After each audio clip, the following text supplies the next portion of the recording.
Hello and welcome everyone to this new episode of Gupshup with Gil. Today I have with me someone who calls himself a banker by day and a writer by night. I have with myself Mr. Anindya Datta, who's an entrepreneur, a banker, and now a writer. He's been a banker for more than 2 decades and he's authored 6 books, some of them being A Gentleman's Game, Spin Wizards, which is on the story of the Indian spin quartet. And his latest book, which has come out now, is Advantage India, the story of Indian tennis.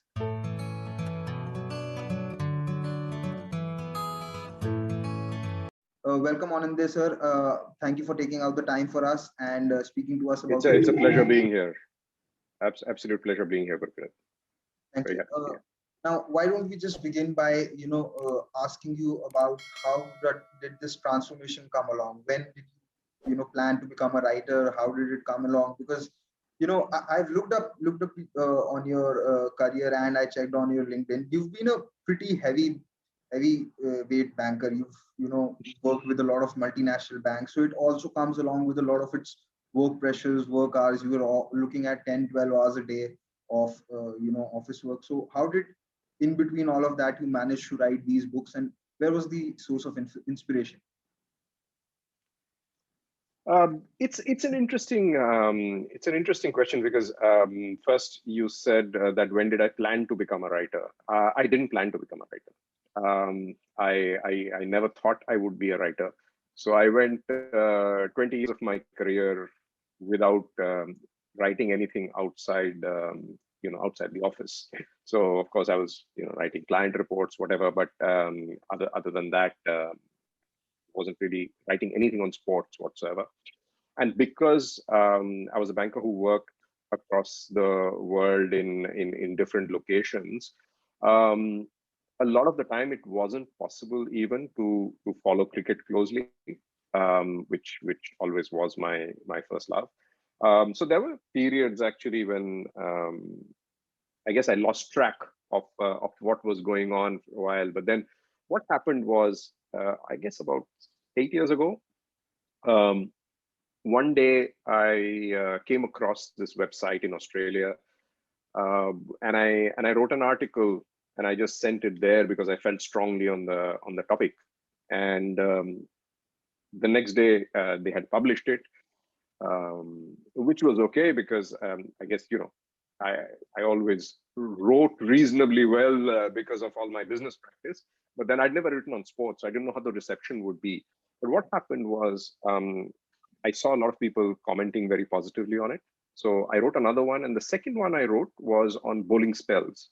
And I knew that no one had actually done any work on single bowling spells. So you talk about bowling performances, you look at somebody taking 6 wickets in an inning, 7 wickets in an innings, but rarely do people look at single bowling spells when a bowler comes in and does not get taken off, and how many wickets do they take during that period, which is the classical definition of a spell. So I wrote this article, and one of I guess Australia's greatest writers, sports writers, former he was an Indian who moved to Australia a long time ago. Kersi Meher Homji, very well known, has written 14 books. I think Kersi's now written 14 books. He was a writer on that forum as well, and I got an email from the editor saying Kersi wanted to talk to me, and I got in touch with him because I'd always read his writing when I was young. And he said, I loved those two pieces that you've written, especially the second one. And I think there's a book in it. And it was, 1,000 word article. So I said, look, it's a 1,000 word article. I mean, how am I supposed to write a book on it? I've never written a book. I've never even thought about writing a book. And he said, trust me, I've written 14 books. There is a book in this. So then I told him that, okay, then why don't you tell me how to structure a book? Because how else am I going to do it? And he was kind enough to tell me how he works on the book. And he said, you've got to do your own thing, but this is how I do it. And so I picked up some tips from him, etc., and started writing. In the meantime, I kept writing articles. And I put my articles together and published it as A Gentleman's Game, which was a collection of very interesting cricket stories from the past, from Ranjit Singh Ji to Keith Miller and wartime cricketers. It was a compendium, I think. And somehow the people who read it really fell in love with the stories and my style of storytelling. And in the meantime, I finished writing Spellbinding Spells, And when Spellbinding Spells was published, the reception for me was completely, it completely took me aback because I had very experienced journalists um, calling me up and telling me this book's brilliant. Um, and you need self-belief, right? And that self-belief comes from people telling you that they enjoy doing what you do, they enjoy reading what you do. And that's what happened with Spellbinding Spells. So the reception was very good. It was an experiment because the entire book was written in present continuous, because what I wanted to do was, although I was writing about spells which started from the 19th century, I wanted young readers like yourself to be able to relate to it. So I wrote it like you would be watching a match on television. Every spell is written in the present continuous. And somehow people liked it. And then that got picked up by Westland. Westland asked me to write the story of Indian spin bowling, which actually had never been properly written. So it's not only, by the way, Wizards is not only about the quartet. Wizards is a complete history of Indian spin bowling. So it starts from Palwankar Balu, comes all the way to Kuldeep Patel and Washington Sundar. I think the only one I need to update now is Akshar Patel after the last England series. So that's how the journey went.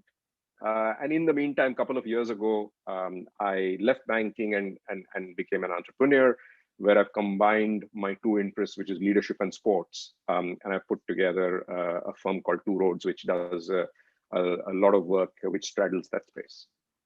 So that's the long answer to your short question. Just a few things that I want to add over here. One thing is that I went through your website also, and I want to let the viewers know that your website, which is thecricketwriter.com, is one of the best places to read the best pieces on sport, because you also follow tennis. And it's not, I'm not saying this just because you are on the show or just because it contains your work, which is, but because it contains works of other writers as well. And I found it very unique, because it you rarely see in today's world where people sort of appreciate someone publicly and then would even post their work on their website. So the fact that you did that was something which was really very heartening for me to see, because that told me that here's someone who's very happy in appreciating good work and probably also wants to learn from it. That is why you have it there. So absolutely, you've got that right, because those are articles which I truly enjoy reading, and I want people to read them, whoever writes them. I mean, we have some brilliant writers around, whether they're Indian, whether they're Australian, whether they're English, and we should be reading them. I'm very happy. I look forward to seeing an article from Bharat Sundaresan, for example, right? Because I think he's a brilliant writer, and there are a lot of people like that around. So why shouldn't I share that? Yes, so that is one thing that I think our viewers should definitely go and check out. You should check out the website, thecricketwriter.com, and there's a lot of articles from a lot of different writers that you might enjoy.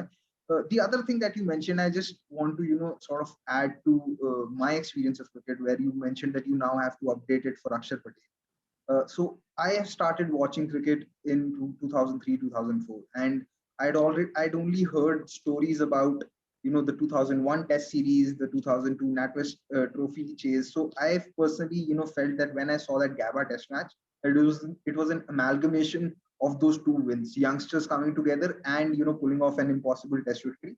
What also gave me some context about the bowling performance of Akshar Patel in this England series was how good was probably Harbhajan Singh in that Test series against Australia, when he took those 32 Test wickets and 4 consecutive 5-wicket hauls. I'm sure now in your research you must have in the process of writing your books, you would have done a lot of research on spin bowling in the Indian cricket circuit.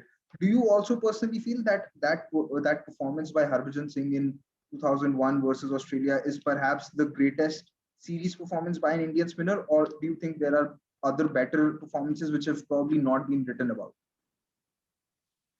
Well, I've certainly written about them in Wizards. So that was a fantastic performance by Harbhajan Singh, obviously, and he was a young spinner. He had made his debut, not had so much success, had some tough times, and then sort of showed a lot of faith in him. He came back into that series, and he just excelled, right? In 2001, the Kolkata Test match, and I've had a lot of discussions with Lakshman on this. That yeah, Lakshman scored 281, and that was one of the greatest Test innings ever played. I have absolutely no doubt about that. Ian Chappell calls the way he played Shane Warne the best batting against spin he has ever seen in his life. I mean, which is saying something. Ian Chappell was a fantastic player of spin. And when Ian Chappell says that, you've got to notice that. But the point that Lakshman keeps making to me every time I speak to him about this is that if Harbhajan had not taken those wickets, and if Tendulkar had not taken those wickets, we wouldn't have won that match. Because in the end, you have to take those 20 wickets, right? And it was funny because when I wrote Spellbinding Spells, Lakshman wrote the foreword for it, and he launched the book, and he made a statement there that I wrote the foreword for this book because everybody writes about batsmen, and I always believe that we would never win matches if 20 wickets were not taken, like by Harbhajan, for example.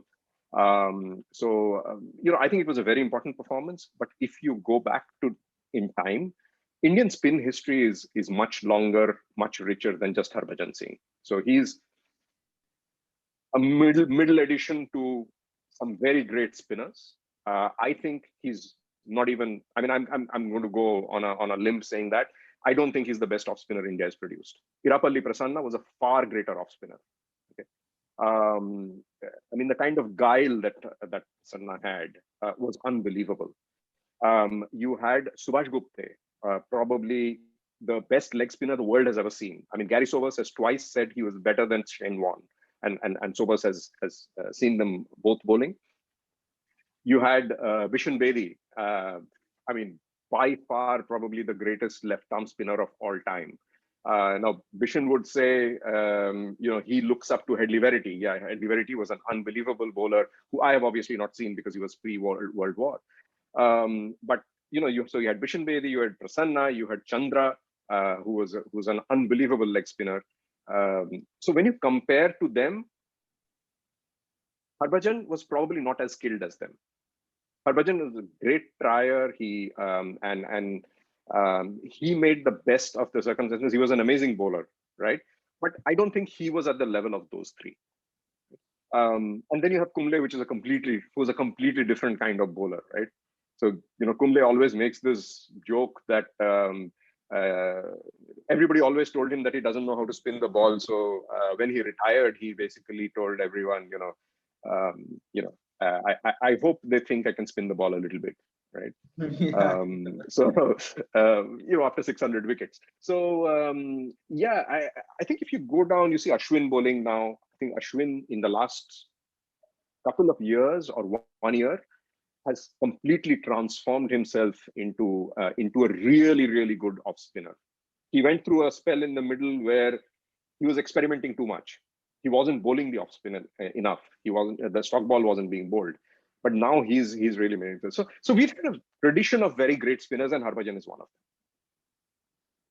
Well, that's a pretty elaborative answer for those who haven't had the luxury or the opportunity to watch a few great Indian spinners of the past, purely because also there wasn't enough footage and they were born after that era. So that actually gives a lot of context to a lot of Indian spinners. Now I move on to discussing your latest book, which is on Indian tennis. As a tennis fan, I'm not as big as a tennis fan as there are many out there. I'm more of a cricket fan first, and then a tennis fan and a hockey fan. But That's true of most Indians, what can a Indian tennis fan expect from the book that you've just launched about Indian tennis? Can you just give us some layout about it?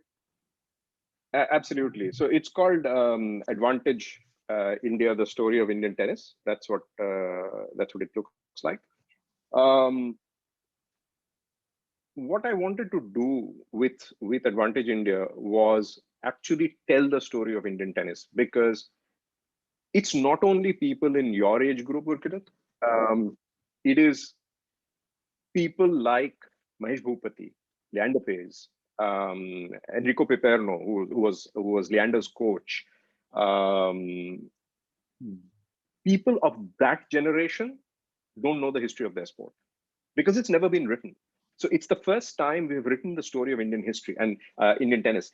And I absolutely found it fascinating. There's thousands of hours of research gone into this because, when you write something like this and you go back to the beginning, which has not been written about, finding the facts and finding the stories more importantly, because I love telling stories. When I don't write history books, I tell stories. That's what I like to do.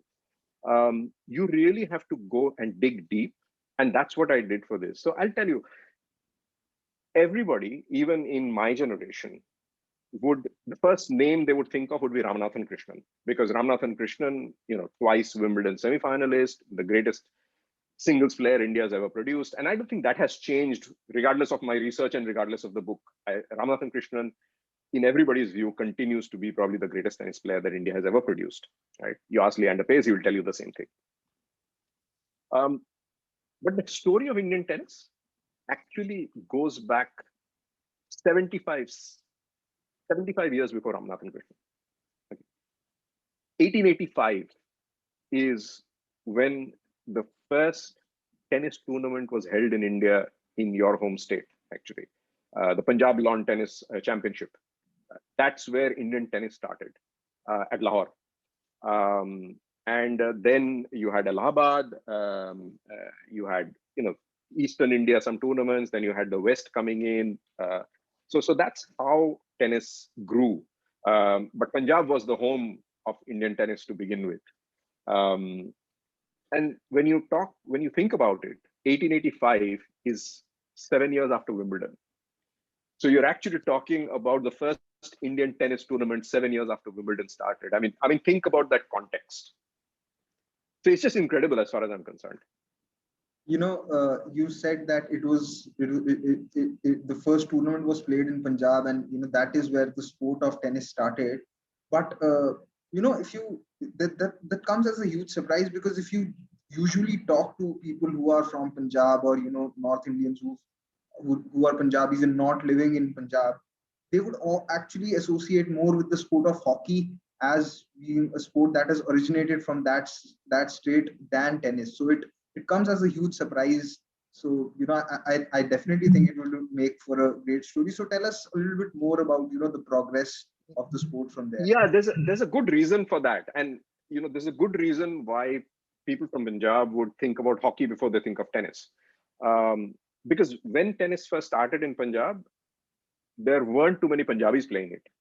There were mainly the British who were playing it, because it, like cricket, it came with the British Army, and the bureaucrats, right, the civil servants.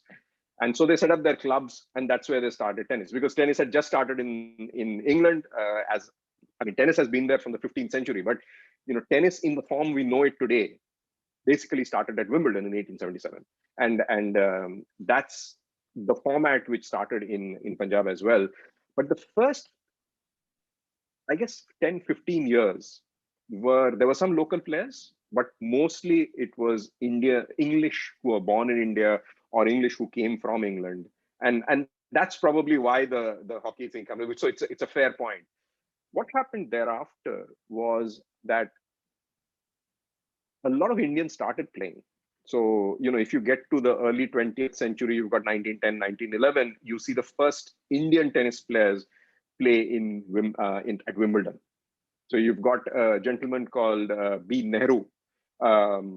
Nobody else knows much about it, except that he was supposed to have been the first Indian at Wimbledon, but he gave a walkover. So nobody ever considered him as the first Indian to play at Wimbledon, because while he had entered, he didn't play. When I did my research, I found that was not true.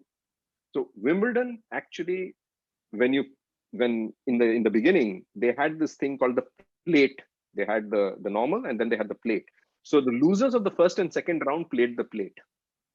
Because for some reason he had to give a walkover that day, and nobody can know the reason today because it's not recorded anywhere, he actually played in the plate and went to the second round.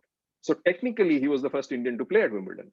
And then you had Sardar Nihal Singh. So you had your first Punjabi, playing the next year in 1911. So that's that's how tennis started. But the most interesting part for me, and again, the Indian tennis players, the Grand Slam players, none of them knew this. That and Indian Davis Cup players, more importantly, and you'll understand why. 1921 was the first time India played in the Davis Cup. First of all, very few people knew that. What even less people knew was that that year, the first time India played, India reached the semi-finals of the Davis Cup. Okay. In the quarterfinals, India beat France, which was the greatest tennis team in the world at that point in time. So the France had these four players called the Four Musketeers, who remain today. I mean, if you see Roland Garros, they have dedication to the Four Musketeers. In fact, the cup is called the Four Musketeers Cup. It's called the Musketeer Cup, the men's tennis trophy at Wimbledon, at French Open. And you might have heard of one of them, René Lacoste, and you would know him because of the crocodile on the T-shirt, because that's how Lacoste is known, because of his T-shirt. But René Lacoste was probably France's greatest tennis player from the 1920s. So there was Lacoste, there was Brunion, and I forget the name of Borotra, and I forget the name of the fourth.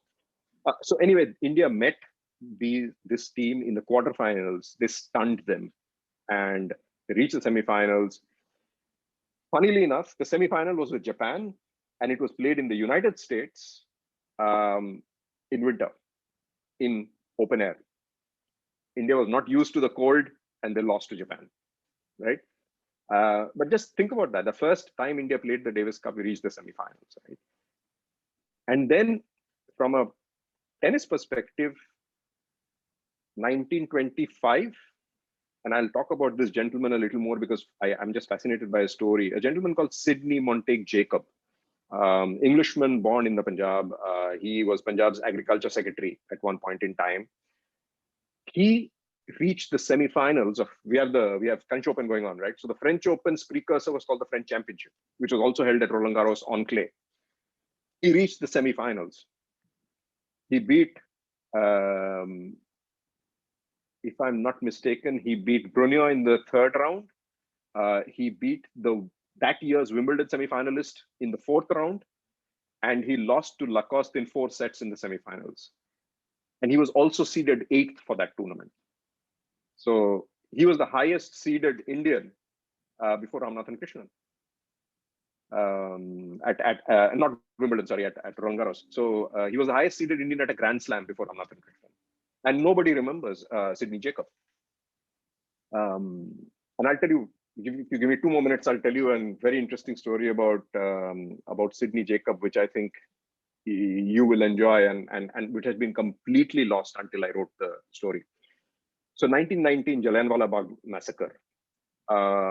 Sidney Jacob was the agriculture secretary at that time. He was in the villages taking care of some issues. He came back in the evening and found that the massacre had happened. Brigadier Dwyer had already, gone back to his barracks. General Dwyer wasn't there because he was, I think he might have been in Jalandhar. I'm not sure, but he wasn't in Amritsar.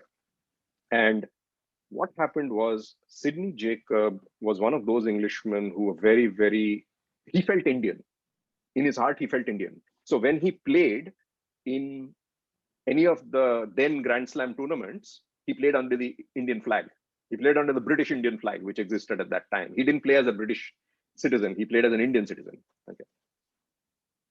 What he did was he wrote a full account of exactly what Brigadier Dwyer had done.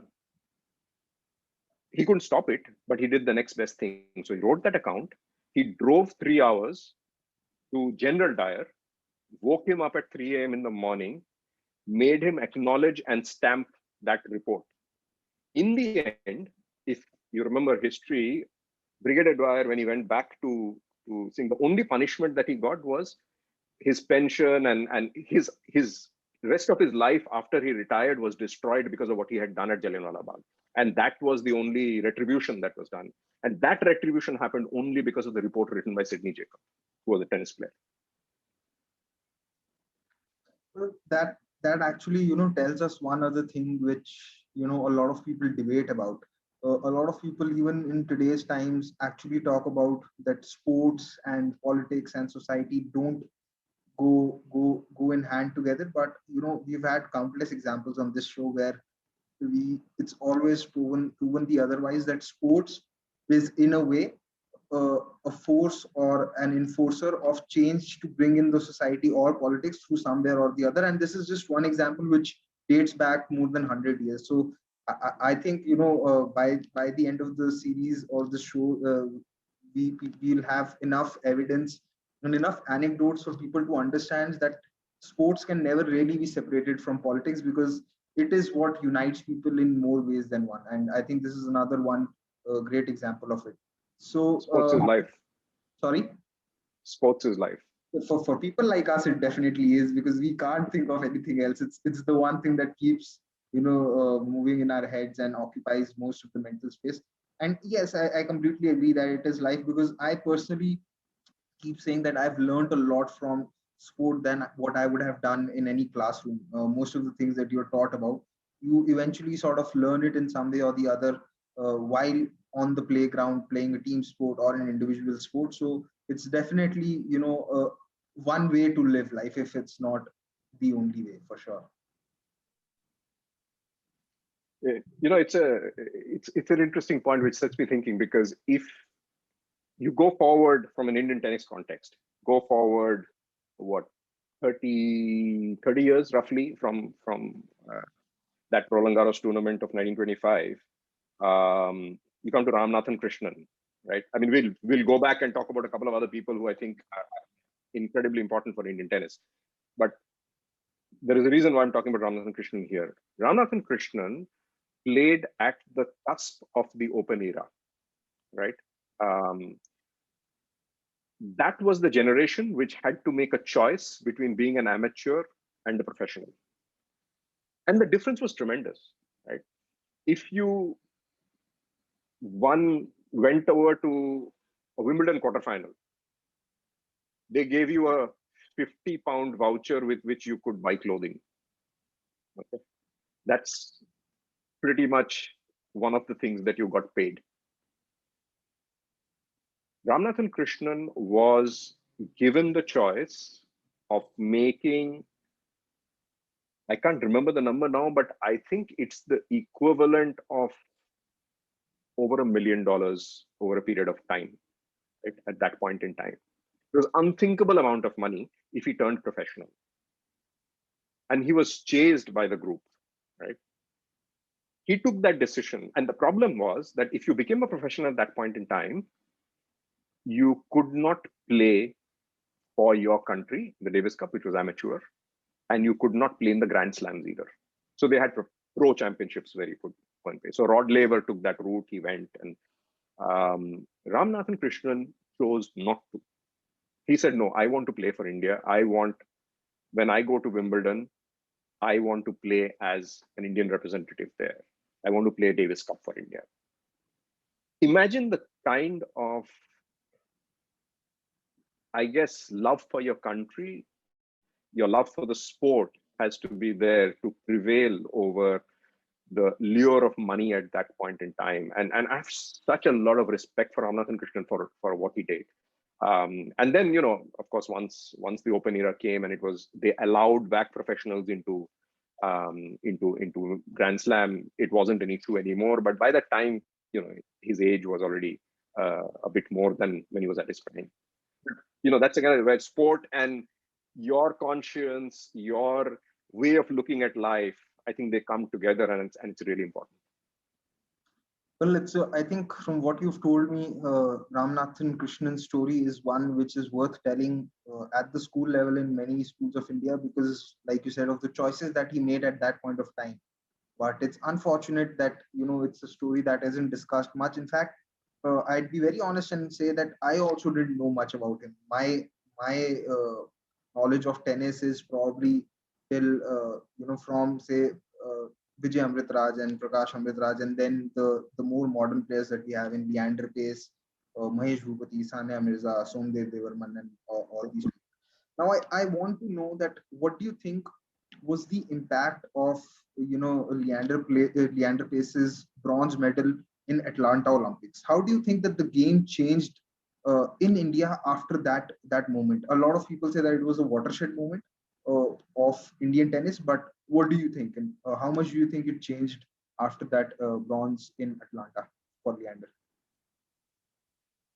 I think it was incredibly important moment. Um, I think even if you ask Leander himself, and I have asked Leander this, that who he considers the greatest tennis player in Indian history, and of course, he was not going to say himself, right?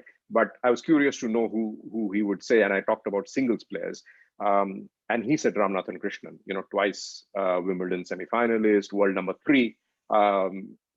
We've never had anyone in the top 10 since Ramanathan Krishnan, and he was world number 3 at his prime.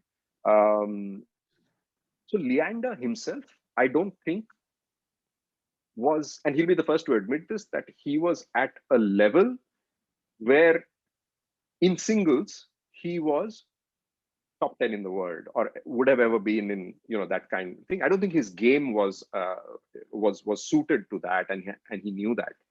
But if you think about it, when you win a bronze medal at the Olympics, you are number 3 in the world for all practical purposes, right? So the thing about Leander, more than being a watershed moment for Indian tennis from a history perspective, is important from the fact that he always played several levels above himself when he was playing for his country, when he was playing for the Indian flag. And I think that's what sports is all about. Even when you are an individual athlete or an individual sports person, when you take pride in playing for your nation, that is the greatest pride that you can have. And I don't care how much money you make in an IPL, how much money you make anywhere in a Grand Slam, whatever. I would value, and I think Leander values, his bronze medal at Olympics much higher than any Grand Slam he has ever won, right? So from that perspective, it was incredibly important. It has been so difficult over the past, several decades for Indian sports people at an individual level to win medals at the Olympics, right? Leave alone in tennis. So from that perspective, it was hugely important. And that day he was in a zone. I mean, I've spoken to Rohit Brijnath, who's the journalist who reported on that. He was there. I've spoken to Mahesh Bhupati, who was there with Leander, and Mahesh said, you cannot believe what kind of a zone he was. I mean, we couldn't believe how he was playing, because it was just unbelievable that you could play like that at that level and win against these guys who normally in any Grand Slam tournament, he'd probably lose 6-1, 6-0, 6-0 in a thing. And he was beating them, right? Agassi, he almost beat.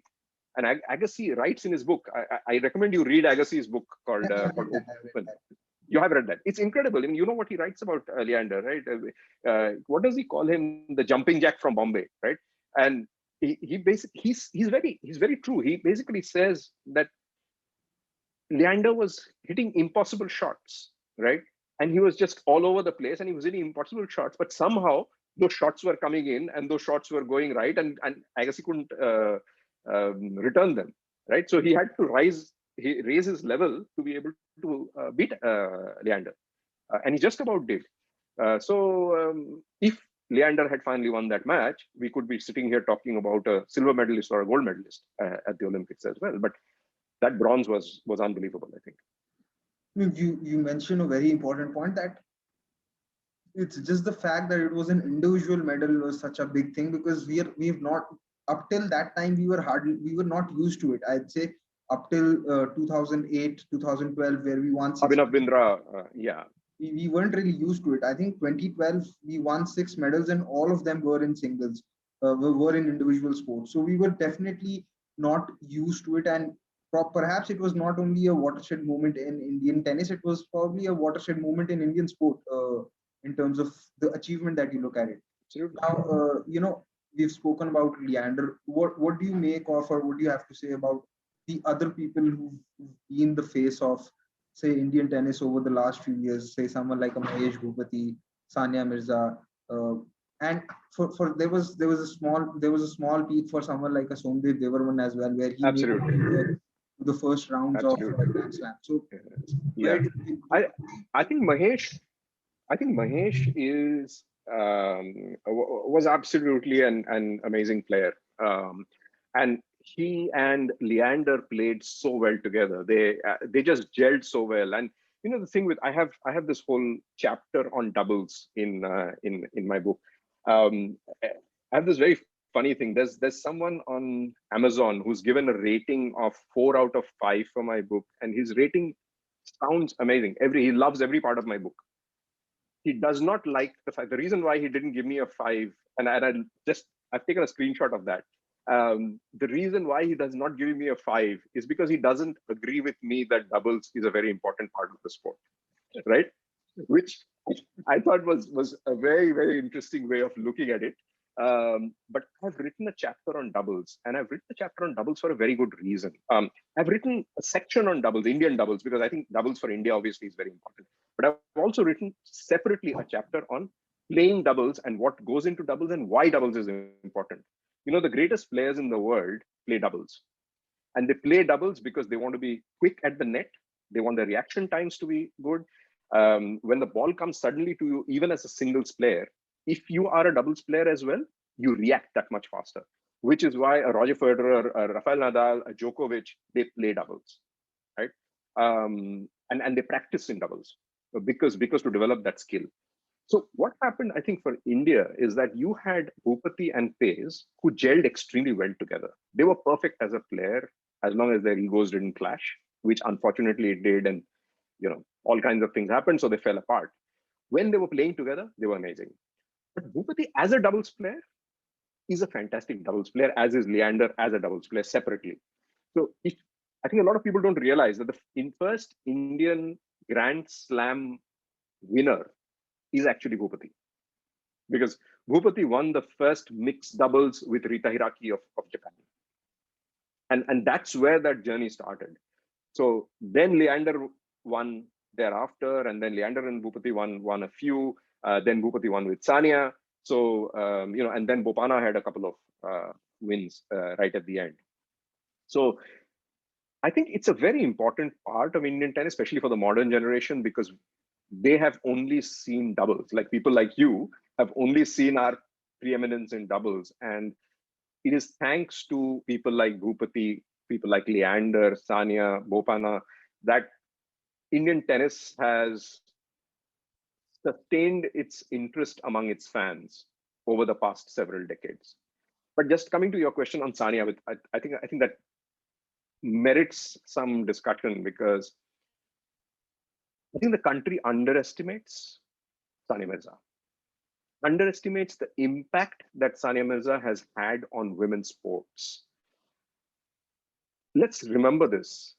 There's this little girl who comes from a Muslim family in Hyderabad, comes up, plays tennis well beyond anything India has seen. Now, India's had some great women's tennis players in the past. It has Nirupama Bankard. It's had, Nirupama Vaidyanathan to an extent. We've had greater players before that. But Sania was at a different level. And there's this little girl who comes out there. She's unafraid to be the modern Indian woman. She plays tennis in a short skirt like everybody else. She gets flack from the press. She gets flack from fundamentalists. She doesn't care.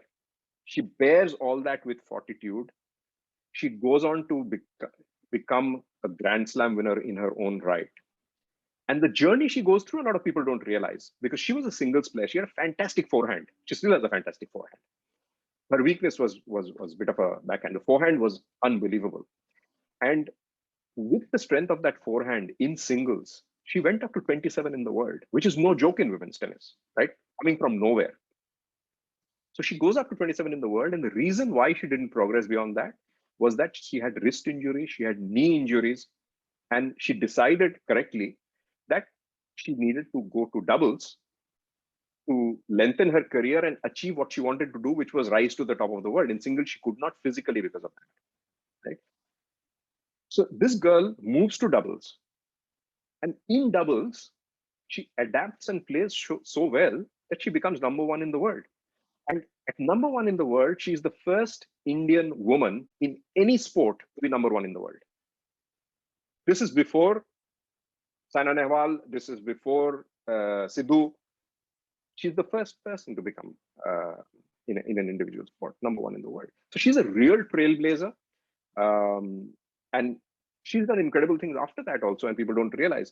She got married, she had a child, she came back 11 months after that child and won her first tournament. And this is in her mid-30s. So she's a real inspiration, and I don't know when India is going to have another Sania Mirza, but not in the foreseeable future, for sure. What you mentioned about Sania Mirza is sort of also explains why, I'd asked Gaurav Kapoor about, which are the three sports persons he'd like to be. And one of the names he took was of Sania Mirza. He said that I am so much in awe of that woman that I wish I could be, somewhat like her character, the way she is. He simply said that she's too bindas and someone who I'd like to be. And what you say, makes a lot of sense and gives weight to her achievement, because this was back when I think she had reached the third round of Wimbledon. My very early memories of Sania Mirza is that she had reached the third round of Wimbledon. I think it was in 2003, 2004. And it was probably 18 years ago, where we were still a lot more conservative as a society, where you make the point that she was playing in a skirt which had pissed off troubled a lot of sections in the Indian society. So you make an excellent point that she's been a trailblazer in the sense that she was the first woman to reach number one in her sport, and much before in any sport, in any Indian woman, any sport, incredible achievement from that point of view, because she was before even the likes of Mithali and Jhulan. They had also not established themselves as much at that time in 2003. They're also stalwarts in their game, but that happened much later.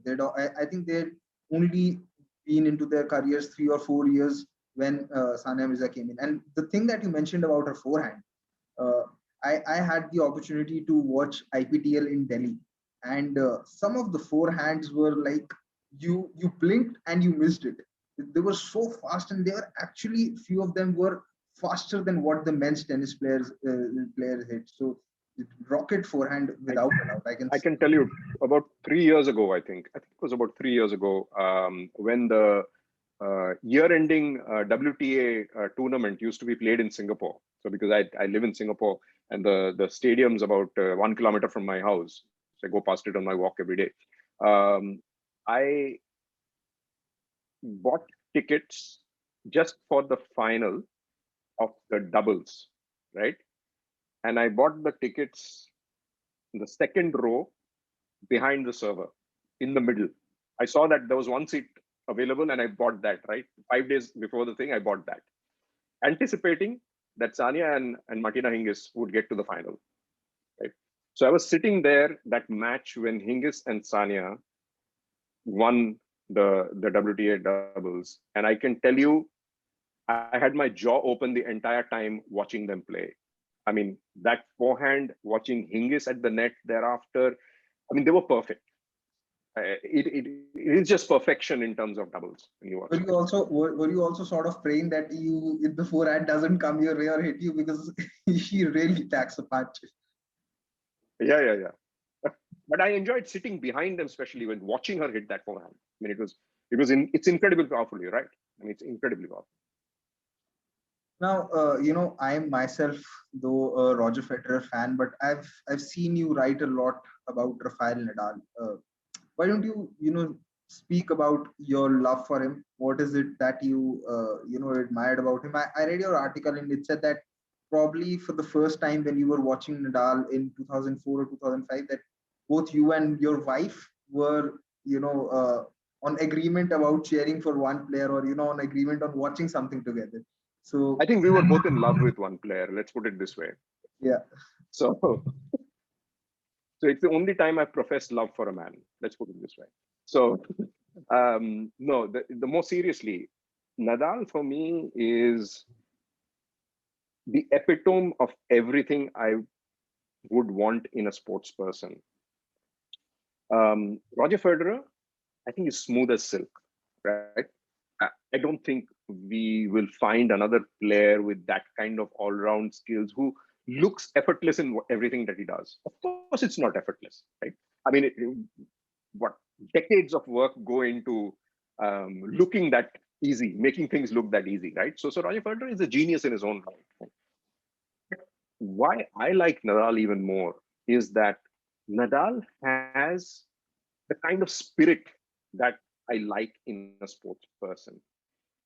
You cannot beat his mind. And for me, that's the greatest thing about a sports person. It is not about how skillful they are. It is about what's here. Because 80% of sports, 80% of tennis is played here in these. Vijay Amritraj once actually showed me. He showed it like this, and he says, you see these 4-5 inches, that's what tennis is played in, right? And Vijay actually agrees with me that Nadal is the one man whose entire tennis is played out there.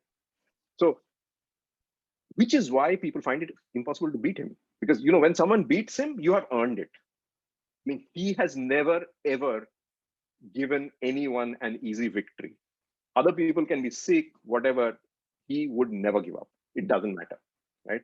And that's what I love about him as well. I think he's got a fantastic return. He's intelligent, the way he plays the game. But what I really love about him is when I'm watching him, I know if he loses, there's nothing he could have done to prevent it. At every other point of time, he's going to win because that's what he wants to do.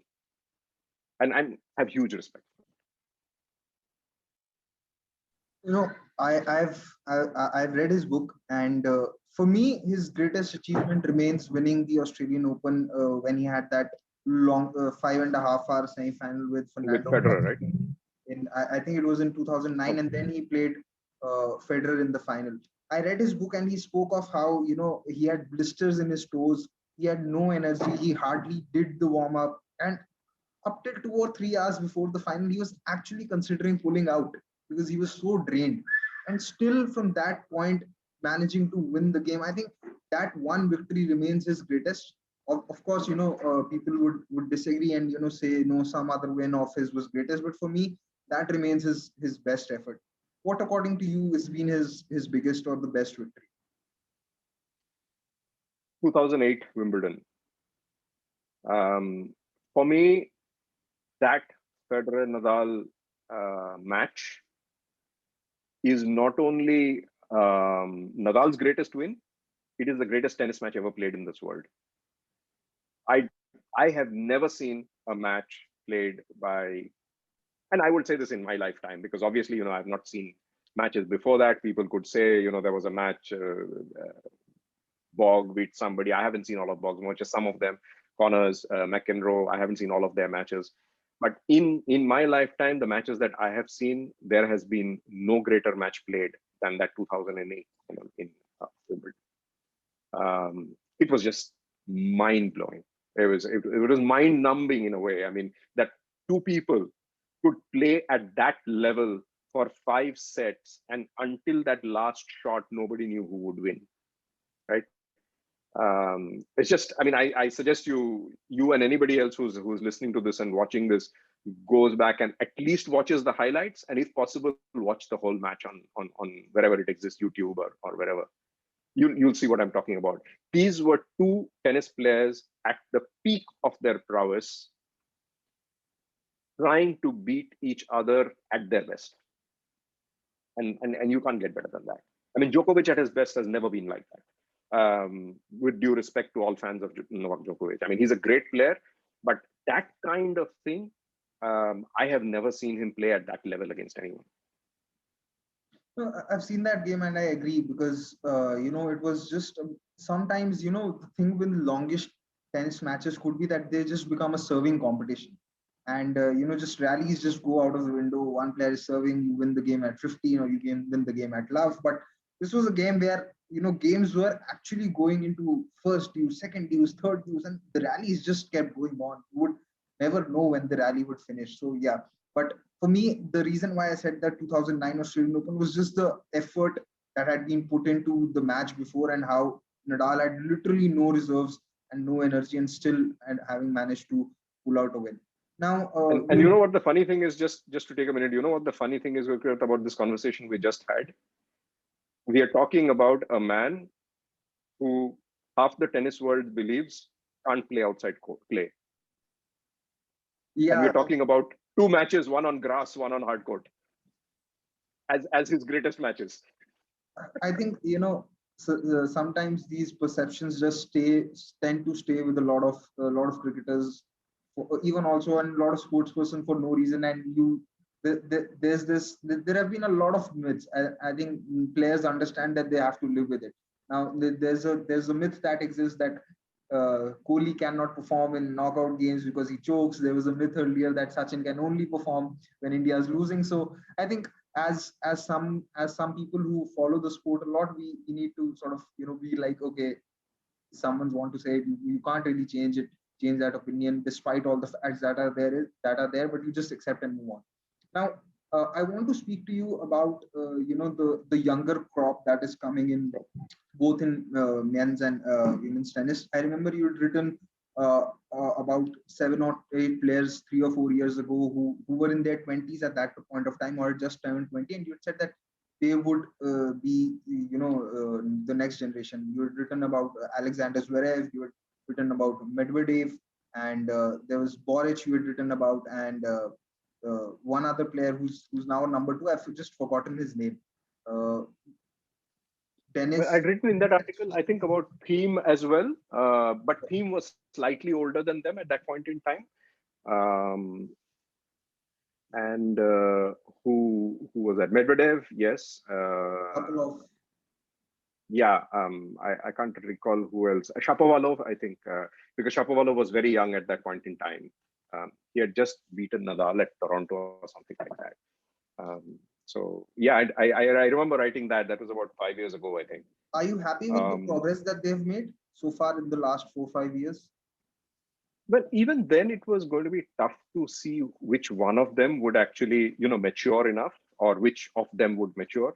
So Medvedev's obviously, matured, but Medvedev also has this weakness that he does not enjoy playing on clay, and so from an all-round perspective, he probably suffers from the fact that he has less chance to win more on clay, unless he raises his game thereafter, changes his game. But otherwise, he's done an amazing job coming up. I think Zverev's done well. He probably could have done better, but he seems to have these phases where he suddenly goes off. His game suddenly goes off. But over the last year and a half, I think Zverev's become very consistent. Borna Coric, I think he's been in and out. He's not risen as much as I thought. He's also had injuries. I think he had COVID in 2020 when he played that tournament, which Djokovic ill-advisedly organized, and he had trouble recovering from that. So he's team, I think, has done exceedingly well, but until recently, the one that I don't remember if I covered, but who I think is doing really well now, and is one of the players who's going to do even better in the future, is Stefanos Tsitsipas. I mean, Tsitsipas's progress has been so heartening, because for years we felt like you have the big three, and these guys just can't come up to that level, right? I mean, and this went on for a few years, for the past 5 years, and I think again it's a matter of perception that we have seen Nadal, we have seen Federer succeed at a very young age, win Grand Slams at a very young age. But the reality is, because they're so good, that we've now gone back to a situation where people are a bit older and they have to mature more before they can beat these guys, right? So now you've got Thiem, you've got Tsitsipas, you've got Medvedev, you've got Zverev. I think the four of them are really, really top notch, and they should give us a lot of joy going forward once the big three stop, winning everything, which they've already stopped. Actually, Thiem's already stopped them, right? And what do you think about women's tennis? Because the contrast in both men's and women's tennis is that in women's tennis you do tend to get one new name, probably if not every year, then every alternate year. But then that level isn't sustained for some reason, and it's been happening for some time that a player would come in, win a couple of grand slams, and then probably go off the boil. Then Serena would come back and win again. Then someone again will come on it had happened with Mukuruza. It had happened with a couple of other players. So what do you think, or see happening in the future? Do you see someone, just coming on the blocks and dominating, or do you feel that this topsy turvy thing will keep continuing in women's tennis? I don't know if you've read. I've written a bit about this in the past as well. That for quite some time I've been disappointed by the lack of consistency of the women tennis players. Now I think it's also a matter of expectation that you had someone like Serena who was so dominant for such a length of time, and then you had these players, like you said, they seem so inconsistent. They come in, win one Grand Slam, one major, and then they disappear, right? You have had women who become world number one without ever winning a Grand Slam tournament. Okay, so that's been going on for some time. I think, again, like men's tennis, you are now seeing over the last 2 years a bit of change to that. You're seeing women come up with more consistent performances. So you've got Naomi Osaka, you've got Ash Barty, who's won, and the one player I'm really hopeful about for the future is Iga Swiatek from Poland, the 2020 French Open winner. I really like her game. I think she's pretty much got that all-round game. She's got the consistency which we're looking for. I hope she does well this year at Roland Garros as well, and then goes well beyond being a clay court player into she's gone, first round, second round, third round of the other Grand Slams, but she's only 20. So hopefully she's, got some way to go to be there. But then, so you've got Swiatek, you've got Osaka, you've got Barty. So you already have a trio of reasonably consistent players coming through. Now, I'll just ask you one last question and then we'll wrap it up, because I think you've gone on for too long. It also sort of gives an impression and tells me that I have also personally enjoyed this chat a lot, because I've really learned a lot more about the game than what I had learned so far. But just one last question. Who do you think, can be the next big thing in Indian tennis, or, can sort of change this perception that is there in Indian tennis? Because like you said, we have had too many good doubles players, but we have not had that much success in singles tennis. Who do you think can be the next big player who can change that, or bring more laurels to Indian tennis in the upcoming future? I think we're at a difficult time for Indian tennis. It's not obvious that there's anyone out there who is going to, in singles, since you're specifically asking who's going to win us the kind of laurels you're thinking about. Sumit Nagal is the only player who I think is in the correct age bracket to bring us some sort of happiness in singles. Is he going to be top 10 player? I seriously doubt it at this time. I would be happy once he gets into the top 50. I'd be absolutely delighted if he gets into a top 25 at some stage. He's not getting any younger, but he's the youngest of the lot. The rest are 30 plus, right? Most of them are near 30. So Ramkumar, Prajnesh, etc. In women's tennis, Ankita's 28, I think. So, I think Sumit Nagal is the only real hope that we have for the near future. I've been asked this question before about Olympic or Grand Slam winners. I don't think they're playing tennis yet in front of us today. Very honestly, that's my honest about Indian tennis. That doesn't mean we don't have good players. We have good players, but what Indian tennis needs, and I want to say this, I've said this time and again everywhere, and I want to say this again, what Indian tennis needs are public courts. What Indian tennis needs is the administration doing more to make tennis available to normal human beings. If you do not make tennis available to normal people, if we can't go out into the park and play a game of tennis and we need a tennis club membership, we are never going to go anywhere in tennis. Every major tennis player we've had in our history has been supported by their family. It has not been supported, he or she has not been supported by the All India Tennis Association. It is time that changed. It is time that sponsors came in and actually laid down some money, invested some money into the sport if they want. And Indian companies need to do this because foreign companies couldn't care less, right? If Indian companies want to grow Indian talent like MRF Pace Foundation did, with MRF Pace Foundation to grow Indian fast bowlers, Indian companies need to come in and put money into Indian tennis, build courts, build academies, and help people like Sania, like Mahesh, like Leander, who are trying to do their bit with their own academies and with their own thing. And I think you have a lot of players who will jump on it. Somdev, we didn't discuss Somdev, but I think Somdev, but for his injuries, would probably have been gone quite a long way in Grand Slams. I mean, he was the best singles player we've had in a very long time. He's a lovely guy as well, and a very good singer, by the way. But he I think was very unlucky with his injuries. He is one of those who is actually mentoring the young players. There are a lot of players, Piperno, etc., Leander, Bhupati, Sania, they're all very happy to mentor young players. But corporates need to come in and put money into the sport and build facilities. The government needs to do it. The All India Tennis Association needs to do it. That's the only way we are going to get Grand Slam winners. It's a very good point that when you have a club membership to play a sport, you've placed the biggest hindrance already. You've placed the biggest hindrance already because you've restricted the sport to a few elite groups who can afford that membership.